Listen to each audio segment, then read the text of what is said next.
Moving on to our next three questions, we meet a frequency table.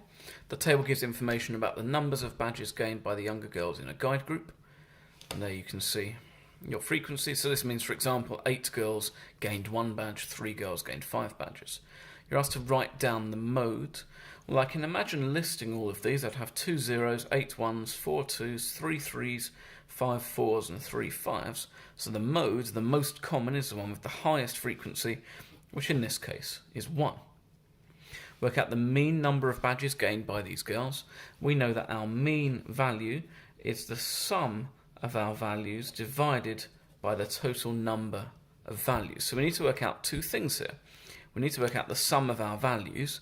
Now, we could do this a very long way. We could write 0 plus 0, because there's 2 zeros, plus 1 plus 1 plus 1 plus 1 8 times, plus 2 4 times, plus 3 3 times.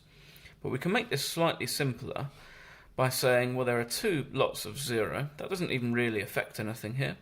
And then there's 1 lot of 8 lots of 1. Then there are 4 lots of 2. And then there are 3 lots of 3. And I'm just doing my multiplication to make this easier. There are 5 lots of 4. And there are 3 lots of 5. All I'm doing there really is writing all of these numbers out and adding them together.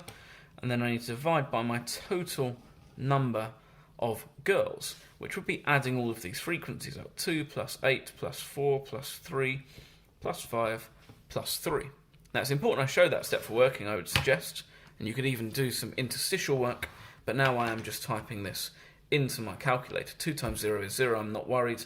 Then I have 8, 4 times 2 is 8, 3 times 3 is 9, 5 times 4 is 20, 3 times 5 is 15, and 2 plus 8 is 10, 4 plus 3 is 7, 5 plus 3 is 8.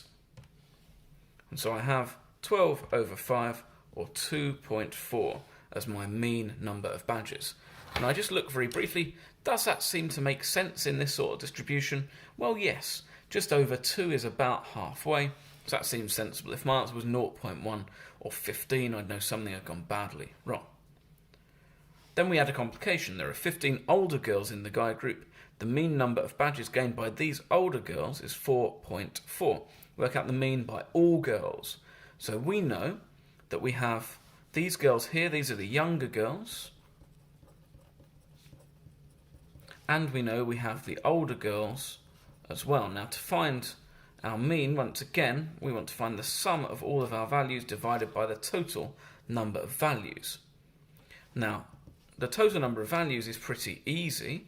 For our younger girls, we've already worked that out. 2 plus 8 plus 4 plus 3 plus 5 plus 3. There were 25 girls, and it tells you in the question for the older girls there are 15. For our sum of all of our values, that's our top line, our numerator here. 2 times 0 plus 8 times 1 plus 4 times 2 and so on. So I could go back to my calculator if I wanted to work that out. It's 60. And I could do that very quickly on my calculator just by getting rid of my my fraction. And then, as before, I had 8 plus 8 plus 9 plus 20 plus 15. 60.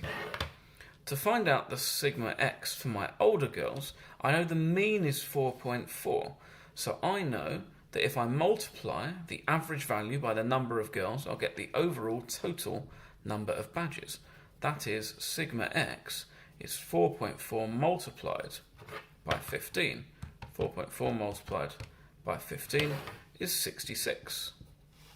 So I can now work out my mean value fairly simply. My total number is 60 plus 66, and my total number of people is 25 plus 15. So that's 126 divided by 40, which gives me 3.15 as my mean. Once again, I can think about that. The average value, the mean average for the older girls was higher than for the younger girls, so I expect my overall average to have gone up. But again, still to be between sort of 2.4 and 4.4-ish, and indeed it is. Our next question is a question they're increasingly liking in the exam, getting you to explain why something's gone wrong, but they get you to do some practice. First, write 32,460,000 in standard form.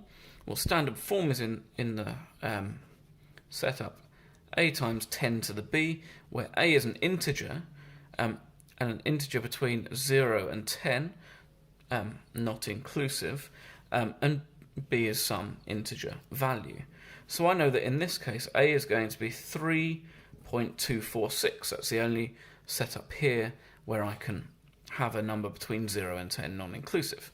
And I'm moving my decimal point back 1, 2, 3, 4, 5, 6, 7 points. So that's 3.246 times 10 to the negative 7, because I'm dividing by 10 to the 7 to move my decimal point back 7 places.